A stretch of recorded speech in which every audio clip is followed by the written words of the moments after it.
Will you be going to the Cubs convention? Will Matt and I be joining you? Let's go. You are Locked On Cubs, your daily Chicago Cubs podcast, part of the Locked On Podcast Network, your team every day.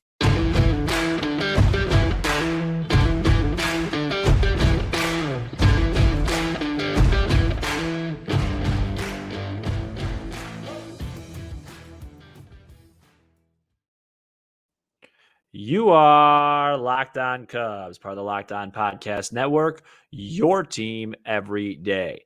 I'm Sam Olber. Please support the show by following on your preferred audio platform, and you can watch, subscribe, and leave a comment on YouTube. Thanks so much for making us your first listen. We are lifelong fans taking our passion into a discussion with you on all things Cubs. Today's episode is brought to you by Game Time. Download the Game Time app, create an account, and use code Locked On for $20 off your first purchase. Today's episode, happy Friday, everybody. We are going to talk Cubs convention.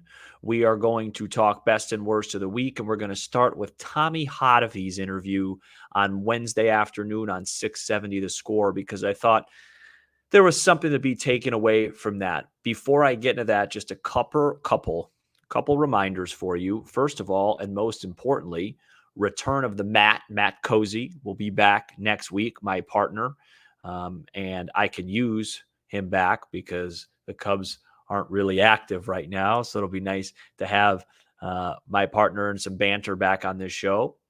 And don't forget, you could also catch us next week on Wednesday, January 10th at the Arcada Theater, St. Charles, if you haven't gotten your tickets yet. So come check us out. Tommy Hottovy spoke 670 radio on Wednesday, and he was asked about his wish list from the pitching perspective for what the Cubs could do this offseason. And his response was a lot, and I'm just taking a tidbit here. I'm quoting, quote, solidifying the bullpen for me is always key. Always, you can't have enough starting pitching. Being able to add another starting pitcher gives you flexibility to do things with some of those kind of swing guys who you want to start, but also have weapons out of the bullpen. So that could solve some of those issues as well. So on the pitching side, for me, I feel like a starter, and two bullpen pieces are probably kind of where my wish list would be, end quote. The reason I'm sharing this is that Tommy Hottovy's wish list is not much different from all of our wish lists. Now, obviously, there's a lot of conditionals there. What type of starting pitcher, what type of reliever. I'm on record going into the offseason saying I think the Cubs needed two starters, one playoff caliber starter, and then one depth piece. I think it's becoming pretty clear that they're not going to get that depth piece. So hopefully it's just a higher caliber starter and a couple of relievers. I just think it's somewhat significant because I don't think Tommy Hottovy would go public to say what he thinks the Cubs really need, or I guess what he really wants, unless he felt like it was, something that could potentially happen. So, take it for what it's worth. I think on the Cubs side of things, the most under talked about storyline of 2023 is how much injuries the Cubs had to withstand to their bullpen and how much their lack of depth in that area showed. And I think Jed Hoyer would be the first one to tell you, if you were on this show, that he should have added a reliever at the deadline. I think he's almost even said it, but not in that way, just saying that was something that the Cubs obviously have to improve on. I just feel like, when the Cubs started to win games in 2023, close games between the months of June and August, it was Alzolay in the ninth, a combination of Leiter Jr. and Merriweather, both pitching really well. And then Michael Fulmer had kind of, turned his season around a little bit. And so when you put those together, you had a nice solidified back end of your bullpen. Once September hit, Fulmer got hurt, Alzolay got hurt, Leiter Jr. had something going on. He couldn't figure out a splitter. I don't know if it was physical or just performance-based, but you lost three of your main four reliable guys down the stretch in a pennant race, and the Cubs did not have the depth to replace them. And when you go back and you watch the tape of The Diamondbacks game, the 13-inning game that Saturday night, it was Hayden Wesneski on the bump trying to close the door. When you go to the Braves blown lead, it was a mix of Assad and Quas and Smiley trying to shut the door. And, the Cubs ended up, I think they set some type of record. I remember talking about it on the show of blown leads in a month or something like that. And it was bullpen related, but it was really injury related. So they need to add depth.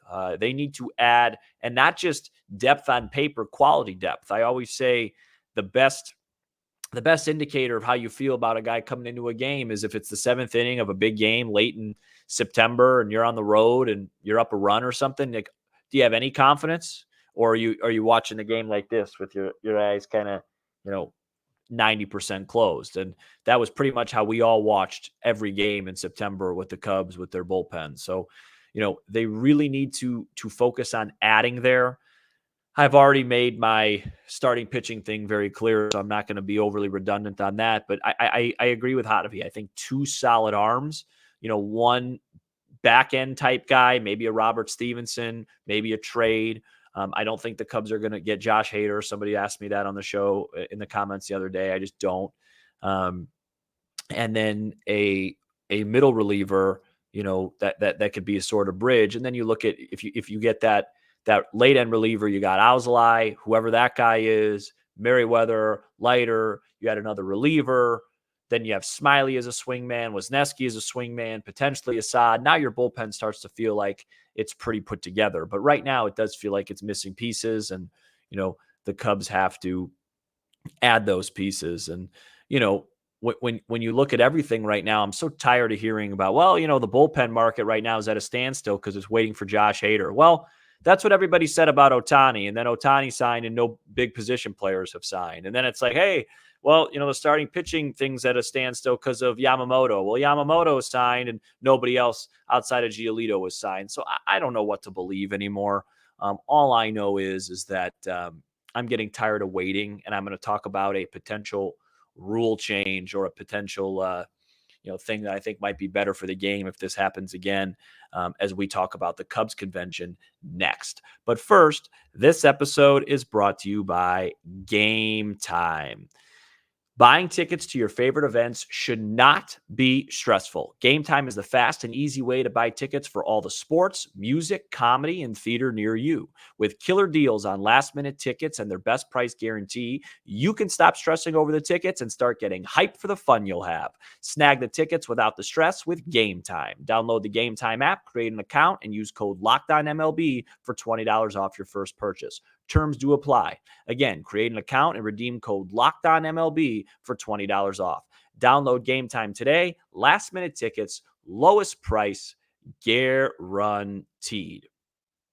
We are back here on Locked On Cubs, and I have a poll question for you. I'm not as smart as Matt is. I can't post it on the screen while I'm talking. I want everyone in the comment to let me know if you are going to the Cubs convention or not. Now, if it isn't a thing for you and you're not available the 12th through the 14th, then you could just say no, or you don't even have to comment. But I want to know those people that, usually do go. Are you still planning on going? Yes. Or if not, give me a reason.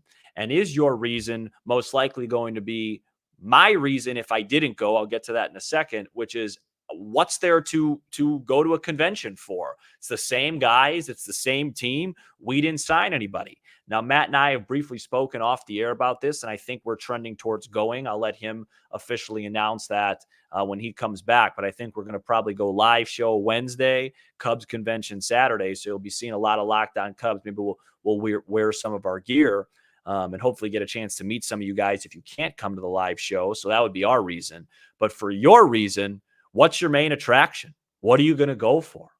And, I just think it's going to be kind of an interesting event if the Cubs don't make a move by January 12th. I mean, last year there was some buzz around the convention. You had Bellinger, you had Dansby, you had Tyone, you had Mancini. I know the latter, Mancini, doesn't sound like a big name now, but he was an attractive name when they got him. That made airwaves on that Saturday evening the Cubs signed him. So I'm interested to hear if you guys plan on going, and if you don't, Is it because of their lack of activity? I propose this. Why can't we have a free agency deadline like we have a trade deadline? All free agents have to have decisions in by whatever date. Let's just hypothetically say January 10th. You've talking to everybody, you've gotten offers. This Scott Boras waiting game to me is bad for the sport. It's good for him. No knock on him. Let him take advantage of the system and let him get his clients paid. I'm not bashing it.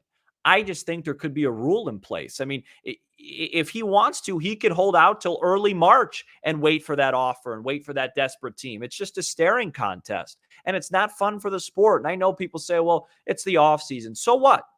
If you're trying to grow your sport, if you're trying to get baseball to be bigger, Cody Bellinger, Matt Chapman, Blake Snell, Jordan Montgomery, Imanaga, these guys should not still be on the board.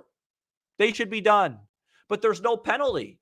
I don't blame Scott Boras or Bellinger. Sit back. You're going to get a certain amount of money. Relax. Watch some television. Go up. The Blue Jays just went up $2 million. Call the Cubs. Tell them. And you could do that forever until you absolutely have to sign.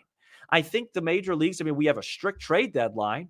And one of the reasons the trade deadline is so fun is because we know on that last day, boom, we're getting a bunch of trades. Why not have a free agency deadline? We'd be counting down the days. Hey, January 10th is coming up. When is Bellinger going to sign? Where is he going? It's going to happen. This unknown of just, we could wake up tomorrow and one of the big guys can sign, or it may not happen till March. It's just not fun for the sport. And I know I'm biased because, we have a podcast about it, but it just, podcasts and media and fan interest is what drives the sport. It's what drives revenue. So if those people are frustrated, you're probably doing something wrong. And I just think it's ridiculous how long it has taken. But I'm interested to see. I've only been to the Cubs convention once in my life, and that was when I was a little kid. So if we do go, I would love to meet people and whatnot, and just kind of see like what are you going to sell that we haven't already seen.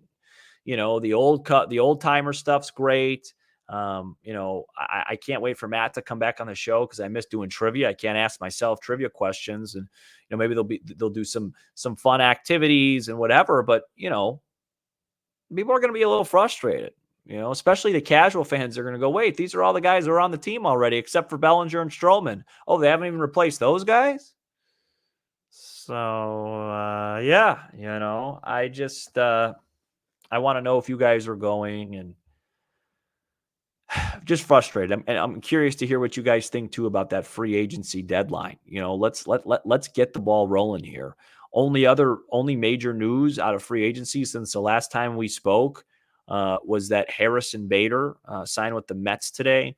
Only connection you can make there is I thought early in the year, if the Cubs, let's say they got Ohtani or they got a big bat but didn't get Bellinger, that could be a nice stopgap option in center field if PCA is not ready. But obviously, if the Cubs did sign Harrison Bader today or on Thursday, that would be a little bit weird because then it would kind of feel like they're not signing Bellinger. So I don't think that's a crazy overreaction. And there was a Jeff Passan piece that came out yesterday that didn't really have much Cubs stuff in it. They were briefly connected in certain ways, but, I think Passan's the best journalist, the best guy out there. And, it wasn't much. So, we'll see. We'll see what happens. But Cubs convention, 12th through the 14th. Of course, Locked On Cubs, Cubs and Grub live show, January 10th. A lot of times, I'm not 100% sure we're going to the convention because I don't want to speak for Matt. I haven't talked to him a ton this week, but I believe it is something we're planning on doing on that Saturday, the 13th. So we'll keep you guys posted on that. And hopefully, like I said, if you can't make the live show, we will get a chance to meet you. Coming up next, best and worst of the week. First, this episode is brought to you by FanDuel. The NFL season has 1 week left in the regular season, and you can get incredible offers on games from FanDuel, America's #1 sports book. Right now, new customers can bet $5 to get $200 in bonus bets guaranteed. Now is the best time to join FanDuel. The app is easy to use, and you can bet on everything from spreads to player props and more. I'm going to talk about the Chicago Bears in 1 minute. So visit FanDuel.com/lockedon and kick off the NFL season with an offer you won't want to miss. FanDuel, official partner of the Locked On Podcast Network and the National Football League. Welcome back on Locked On Cubs here. We have best and worst of the week. And to be honest with you guys, this is a Cubs show. I love talking Cubs. They haven't given us much, so I'm going to pivot for best and worst. I'm going to talk about my best of the week, which is two teams that I root for that aren't the Cubs. My non-Cubs rooting interest, the Chicago Bears and the Illinois Fighting Illini basketball team. The Chicago Bears, I got to give them credit. They finished the year strong, and it's really not as much of a best of the week. It's just like a fascinating of the week, because the decision that they have to retain their head coach and then what to do with the number 1 overall pick that they got from the Carolina Panthers, whether they keep Justin Fields, trade that pick and bring in tons of more assets, or draft Caleb Williams with the number 1 overall pick and then trade Justin Fields, I think is one of the most fascinating decisions maybe in recent sports memory. I mean, I can't remember it. Please comment in the comment in the comments, but leave a comment if I'm missing something. But I think this is really a fascinating decision, and it's a trade from Ryan Poles. I mean, I know CJ Stroud's really good, but he went number 2 overall. It wasn't a sure thing he would go 1. You traded away the number 1 pick for the number 1 pick the following year with DJ Moore, the kid for the offensive lineman from Tennessee, other draft compensation, and now you might be able to trade it again if you really like Fields, and that you're going to turn that 1 pick into like 8-9 major assets. So it's really interesting, and I think the Green Bay game is going to have a huge say on what they do with the quarterback. And then as far as Illinois basketball goes, they had and have a really tough situation going on with their best player off the floor, and I just give Brad Underwood credit. He's rallied the guys, and they put together back-to-back gem performances without him, and that could have been a major distraction. So it's nice to see them sitting in a top 10 ranking. My worst of the week is a little bit of an entertainment value. And like I said, I'm just trying to have some fun on the show. I know this isn't the greatest Cubs talk, but I've talked about this on the show before. Sometimes these worst of the weeks, gym etiquette. Okay. I'll admit it. I was at fault. Yesterday, I went to the gym.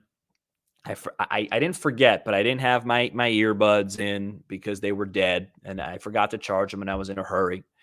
And I went to the gym for my quick workout. And you guys could tell, I know you can't see me, my full body frame here, but you could tell I'm not an overly strong guy, okay? It's not a strength of mine, no pun intended. I go to the gym, 20 minutes on the treadmill, valet jog, a nice casual 20, 25-minute lift, and I'm out of there. I'm not trying to set any records. I'm not trying to make any friends. I'm not doing any big routines. Just in and out. So I don't have my headphones in. I got the gym to myself. And remember, I go to a gym. Remember, like you guys know this, I go to a gym in my apartment complex. So it's not like one of those big Planet Fitness, whatever, chains. I just go to one in my apartment complex. So I go down, about 5 treadmills there. I got them all to myself. I pick one in the middle, jogging, slow, easy, hard to jog when you're not listening to anything, but I'm thinking about other stuff. I'm good. A woman pulls up, a guy pulls up. Treadmills everywhere. They each go to the one right next to me. The guy is playing music from his backpack, not from his headphones, from his backpack that's beaming throughout the gym. And the girl has her headphones in, but she's somehow on the phone for her exercise. So on my left, I got a phone conversation. On my right, I feel like I'm in, at a sporting event, just blasting music. So I cut my jog short to about 15 minutes. Then I go to the weightlifting area, just me and one other guy, middle-aged guy. Every 2 minutes. Hey, can you give me a spot? Hey, I'm on the bench. Can you give me a spot? I'm spotting this guy. Music's blasting everywhere. Can we just leave people alone at the gym? Just leave everybody alone. I'm sitting there. I'm just trying to do some curls. Hey, I really need a spot. Here's an idea. Take away 5 pounds on each side. You don't need a spot. What would you do if I wasn't here? That's what you do. So I'm just trying to make you guys laugh because that's true. And there's not a lot to smile about when it comes to our baseball team. So next week, we will have Matt Cozy back. He will be the spark that this show needs. And hopefully, when we talk to you, we sign a reliever, a starter, a Bellinger, a Hoskins, a Mays, a Clemente, a Mutual, a Mantle, a McCovey, somebody. And by the time we are live on Wednesday, we have some fun stuff to talk about. If not, we're still going to make it fun. And then by the time the Cubs convention hits on Saturday, we have some news. Remember, comment if you're going to the Cubs convention. And if not, tell me why. Hope everybody has a great weekend, and we will see you next week. Shout out to the everydayers who are with us all 5 episodes throughout the week, and you can become an everydayer by checking us out each and every weekday. Be sure to hit that subscribe button for Locked On Cubs on YouTube and smash the like button for the algorithm. We're also on Apple, Spotify, and wherever you get your podcasts and streaming on SiriusXM. I'm Sam Olber, and this is a gym etiquette edition of Locked On Cubs.